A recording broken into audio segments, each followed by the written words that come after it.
Hello दोस्तों, स्वागत है आप सभी का हमारे YouTube चैनल पर। आज हम बात करने वाले हैं अपना जो बेल्जर-नोवेस्टर थ्योरम है। देखिए, जैसा कि आप लोगों को पता है, हमारा बीएससी फर्स्ट सेमेस्टर मैथमेटिक्स चलता है और हमारा यूनिट चल रहा है यूनिट 2।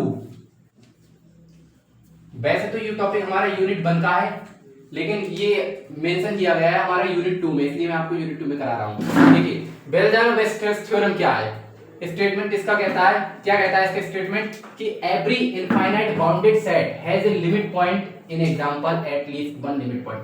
देखिए, सबसे पहले इसको समझने से पहले आपका एक कांसेप्ट क्लियर होना चाहिए जो कि लिमिट पॉइंट से रिलेटेड है। अगर आपने लिमिट पॉइंट पढ़ा है, लिमिट पॉइंट मैंने पढ़ाया था आपको सीक्वेंस में, अगर आपने लिमिट पॉइंट पढ़ा है तब आप ये अच्छे से समझ पाएंगे, वरना आपके ऊपर से जाएगा। देखिए, लिमिट पॉइंट क्या है, लिमिट पॉइंट क्या है कि किसी फंक्शन में, जैसे 1/n मान लीजिए, किसी फंक्शन में वैल्यू रखने पर वो वैल्यू हमारी एक नंबर की तरफ अटेंड करती है। यानी कि कह सकते हैं हम कि किसी नंबर मान लीजिए कोई नंबर है यहाँ पर 0, तो उसके नेबरहुड में इनफाइनाइट मैनी टर्म्स आ जाए। ये मैंने आपको बताया था। अब देखिए, इस वाले में आप रखेंगे 1 रखेंगे तो 1, 2 रखेंगे तो 1/2, फिर 3, 1/3, 1/4, तो आप देख सकते हैं 0 की तरफ जाने की कोशिश कर रहा है। तो इसको हम बोल देंगे इसका लिमिट पॉइंट जो है, इसका लिमिट पॉइंट जो है वो 0 है। क्यों है इसका लिमिट पॉइंट 0? क्योंकि इसकी नेबरहुड में इनफाइनाइट मैनी टर्म्स आ रहे हैं, 1/2, 1/3, 1/4। तो हम कह सकते हैं कि लिमिट पॉइंट का कांसेप्ट हमारा यही कहता है। आप देखिए, बेल्जर-नोवेस्टर थ्योरम क्या है, स्टेटमेंट इसका है कि एवरी इनफाइनाइट बाउंडेड सेट, मतलब प्रत्येक इनफाइनाइट बाउंडेड सेट, कोई हमारा सेट है हमारे पास, मतलब कोई समुच्चय है हमारे पास, वो बाउंडेड है और इनफाइनाइट है। इसका एग्जांपल मैंने आपको दिया था किसमें, जब मैं आपको लिमिट पॉइंट की प्रॉपर्टीज करा रहा था। लिमिट पॉइंट की प्रॉपर्टीज जब मैं लिमिट पॉइंट की प्रॉपर्टीज करा रहा था, मैंने आपको बताया था कि इनफाइनाइट बाउंडेड सेट क्या होता है। ठीक है, infinite bounded set has a limit point. देखिए, ये कह रहा है कोई हमारे पास इनफाइनाइट बाउंडेड सेट है, उसका एक लिमिट पॉइंट है। ठीक है, एक सिंगल लिमिट पॉइंट है एटलीस्ट, सॉरी यहाँ पर लिमिट होगा, खाली लिमिट। आपको पता है लिमिट यहां पर क्यों लिखा मैंने, क्योंकि unique limit point equal to limit होता है हमारा। तो आप चाहे लिमिट बोल दो या यूनिक लिमिट पॉइंट बोलेंगे, आप बात देखिए। तो लिमिट पॉइंट होना चाहिए हमारा, limit point unique limit point होना चाहिए बाउंडेड सेट का, इनफाइनाइट जो हमारा बाउंडेड सेट है उसका। ठीक है, in example at least one limit point, बात देखिए, चाहे आप लिमिट बोल दो चाहे आप वन लिमिट पॉइंट बोल दो, बात देखिए। प्रूफ देखते हैं इसका, प्रूफ क्या है इसका। देखिए, लेट S बी ए इनफाइनाइट बाउंडेड सेट। देखिए, इनफाइनाइट बाउंडेड सेट की यहां पर बात हुई थी, तो इनफाइनाइट बाउंडेड सेट ही मानेंगे। कोई S हमारे पास इनफाइनाइट बाउंडेड सेट है, कोई S, ये वाला S मानेंगे कि S हमारे पास एक इनफाइनाइट बाउंडेड सेट है, बी ए इनफाइनाइट बाउंडेड सेट, देन इसको बोलते हैं देयर एग्जिस्ट। इस प्रकार एग्जिस्ट कर रहा है, मतलब कोई S हमारे पास इनफाइनाइट बाउंडेड सेट है, वह एग्जिस्ट कर रहा है किस प्रकार कि K1 और K2 बिलोंग कर रहे हैं R से। K1 K2 क्या है, K1 K2 कोई नंबर है, ठीक है, जो कि बिलोंग कर रहे हैं R से। R मतलब रियल नंबर, तो K1 K2 जो है हमारे वो R से बिलोंग करेंगे, इसलिए हम इसको संख्या रेखा पर दर्शा देते हैं। ठीक है, ये दर्शाया। अब देखिए, यहाँ पर S क्या माना है हमने, S हम माना है एक इनफाइनाइट बाउंडेड सेट है हमारा, और उसके जो पॉइंट्स हैं K1 और K2 पॉइंट्स हैं, जिसे लोअर पॉइंट बोलेंगे, इसे अपर बाउंड बोलेंगे। ठीक है, इसको सुप्रीमम बोल सकते हैं, इसको इन्फीमम बोल सकते हैं। ठीक है, इस प्रकार माना है। और इनके बीच में इनफाइनाइट एलिमेंट्स आते हैं, ये बात आपको पता है, मैं बता चुका हूं आपको, समझ रहे हैं आप। इनफाइनाइट एलिमेंट आते हैं, तो हम कह सकते हैं सच दैट, किस प्रकार हम K1 K2 को मानेंगे अपने, कि K1 जो है हमारा वो x से छोटा होगा और K2 जो है हमारा वो x से बड़ा होगा, इस प्रकार मानेंगे। देखिए, यहाँ पर मान लीजिए कोई नंबर x है हमारा, तो आपको पता है x हमारा क्या है, x हमारा K2 से छोटा है और K1 से बड़ा है, ये बात आपको पता है, वही बात यहाँ पर बोली हमने। For all values of x belong to S, मतलब x जो हम मानेंगे वो बिलोंग करेगा किससे, जो सेट हमने माना है S, उससे बिलोंग करेगा।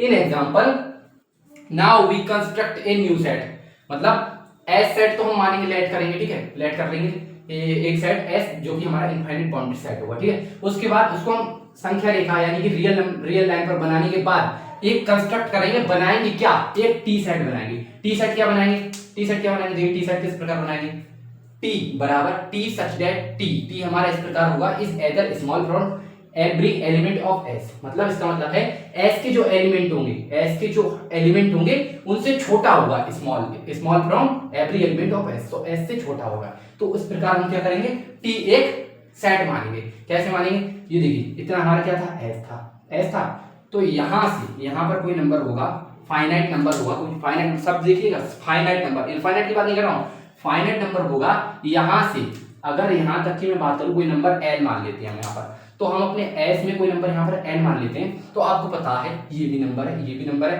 तो इनके बीच में कोई टी सेट मानेंगे, ये और ये इसके बीच में कोई नंबर एस में मानेंगे, इनके और इनके बीच में अगर सेट में मैं बात करूं तो यहाँ पर कोई नंबर है और यहाँ पर कोई नंबर है, तो हम कह सकते हैं ये हमारा कैसा है, फाइनाइट सेट है। तभी तो कह सकते हैं अगर वो इनफाइनाइट वैल्यू अटेंड करते हैं, पर इनफाइनाइट वैल्यू अटेंड नहीं कर रहा है, इसका ये देखिए लोअर बाउंड और अपर बाउंड हमें मिल रहा है, तो जब लोअर बाउंड और अपर बाउंड हमको मिल जाता है तो हम कह सकते हैं कि ओनली फाइनाइट एलिमेंट होते हैं इसमें, ठीक है।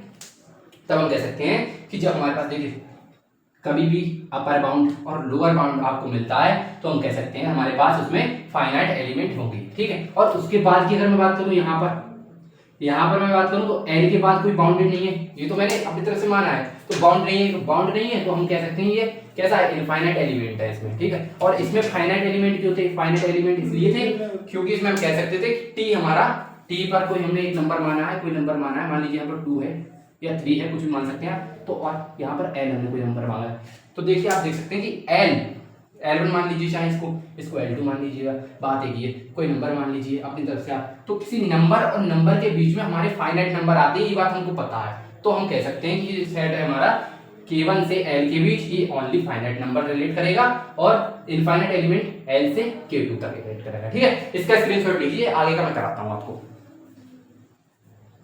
आइए शेष थ्योरम को देखते हैं। देखिए here T less than K2 for all values of t belongs to t, इसका मतलब क्या है, देखिए हमने जो t सेट माना था उसका कोई एलिमेंट है t, यहाँ पर स्मॉल t, ठीक है। और K2 क्या है, K2 ये मैंने आपको बताया था, K2 इसका मतलब है कि t जो है हमारा, t क्या माना था हमने, ये देखिए यहाँ से लेके यहाँ तक, तो K2 से छोटा, ये कह रहा है, ये सही बात है, देखिए K2 से छोटा है, ठीक है। For all values of t belongs to t, मतलब सभी वैल्यू के लिए, t की सभी वैल्यू के लिए, ये t हो रही है, सभी वैल्यू के लिए t जो है, मतलब t के जो सेट है ना, t का कोई सेट होगा हमारे पास, t का कोई सेट होगा, उसमें जितने भी एलिमेंट आएंगे वो K2 से छोटे होंगे, ये कहना चाह रहा है, ठीक है। t is bounded above, t कौन सा है हमारा, t ये है, ये देखिए L पे रुक गया, अगर L पे रुक गया तो हम कह सकते हैं बाउंडेड एबव, ठीक है, बाउंडेड एबव बोल दिया। आप देखिए then there exist a supremum in t, देखिए अगर ये बाउंडेड एबव है तो इसका ये सुप्रीमम भी एग्जिस्ट करेगा, सुप्रीमम क्या होगा इसका, L होगा, ठीक है। देखिए अगर ये बाउंडेड एबव है तो हम कह सकते हैं इसका सुप्रीमम एग्जिस्ट करेगा, अगर ये बाउंडेड बिलो होता तो हम कह सकते थे इसका इन्फीमम एग्जिस्ट करेगा, तो बात सही है। अब देखिए यहाँ पर कि let L is a supremum of t, देखिए माना कि let L is a supremum of t, मैंने बताया था आपको, t मान लेंगे आप कि let L is a supremum of t, t में कोई L अपना सुप्रीमम होगा, हमारा सुप्रीमम क्या होता है, जो मैक्सिमम वैल्यू अटेंड करता है, तो मैक्सिमम वैल्यू क्या अटेंड करेगा, जो बाउंडेड बिलो होगा, सॉरी बाउंडेड एबव होगा, बाउंडेड एबव होने के कारण ये सुप्रीमम अटेंड करेगा, तो ये बाउंडेड एबव तो है, हमने बोल दिया, देखिए बाउंडेड एबव बोला है हमने, तो बाउंडेड एबव है तो सुप्रीमम भी एग्जिस्ट करेगा, सुप्रीमम हमने मान लिया कोई L पॉइंट है इसका, ठीक है, T सेट में, ठीक है। We know that right side of L there are infinite number of S, मतलब ये कह रहा है कि हम जानते हैं कि यहाँ पर L के राइट साइड में infinite number of L exist करेंगे, और यहाँ पर finite number of L exist करेंगे, तो यहाँ पर फाइनाइट आएंगे इतने इंटरवल में, और यहाँ से यहाँ तक इनफाइनाइट नंबर L आएंगे, तो वही कह दिया इसने कि वी नो दैट, हम जानते हैं राइट साइड ऑफ L की राइट साइड में इनफाइनाइट नंबर एग्जिस्ट करेंगे, S ऑफ S के मतलब ये S जो हमारा सेट है, इसके राइट साइड में इनफाइनाइट नंबर एग्जिस्ट करेंगे, ठीक है। ये कह रहा है फॉर एप्सिलॉन ग्रेटर देन 0, इसका मतलब है कि एप्सिलॉन क्या है, एप्सिलॉन यहाँ पर बहुत ही सूक्ष्म छोटी वैल्यू मैं आपको पहले ही बता चुका हूँ, तो एप्सिलॉन ग्रेटर देन 0 मतलब 0 से सूक्ष्म सी थोड़ी सी बड़ी वैल्यू के लिए such that L minus epsilon L plus epsilon, इस प्रकार हम किसको करते थे, लिमिट पॉइंट को निकालते थे, ठीक है। लिमिट पॉइंट की ये कंडीशन थी, मैंने आपको पढ़ाया था, contains infinite members of S, ये कह रहा है कि L minus infinite L minus epsilon sorry L minus epsilon और L plus epsilon contains infinite member of S. इसका मतलब है कि जो एल है ना, एल है इसके नेबरहुड में अगर एल प्लस कुछ करे तो इनफाइनाइट नंबर मिलेंगे, और एल माइनस एप्सिलॉन करे मतलब एल में से कुछ कम करे तो हमारे पास फाइनाइट नंबर आ जाएंगे। फाइनाइट नंबर किसके लिए? टी सेट के लिए। लेकिन बात अभी किसकी हो रही है? बात हो रही है एस सेट की। तो एस सेट के लिए हम कह सकते हैं कि इनफाइनाइट नंबर मिलेंगे, क्योंकि अभी हमने टी सेट तो अपनी तरफ से माना है ना। अगर एल सेट की मैं बात करूं तो एल सेट के लिए इनफाइनाइट नंबर मिलेंगे यहाँ पर। तो इनफाइनाइट नंबर अगर एल से बड़ा चाहिए तो एल प्लस एप्सिलॉन, एल से छोटा चाहिए तो एल माइनस एप्सिलॉन। वो यहाँ पर बोला है कि for epsilon greater than 0 such that L minus epsilon contains infinite member लिख सकते हैं, चाहे आप नंबर लिख सकते हैं। बात देखिए, इनफाइनाइट मेंबर्स अटेंड करेंगे मतलब एस के पास इनफाइनाइट नंबर होंगे। देखिए मैंने आपको बताया था। और इसके बाद इन सब तथ्यों की जानकारी से हम कह सकते हैं कि L is a limit point of S. कैसे? अब देखिए आप, ये देखिए इसके मैंने आपको क्या बताया था कि शॉर्ट में समझिए।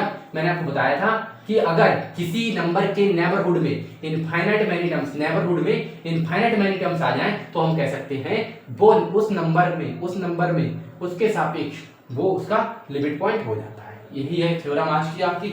और आज के लिए इतना ही। Thank you so much for watching this video. और अगर आपको हमारा दिया हुआ कंटेंट पसंद आ रहा है, अच्छा लग रहा है, तो आप हमारे चैनल को लाइक, सब्सक्राइब, शेयर कर सकते हैं। और bye bye, take care, thank you so much for watching this video.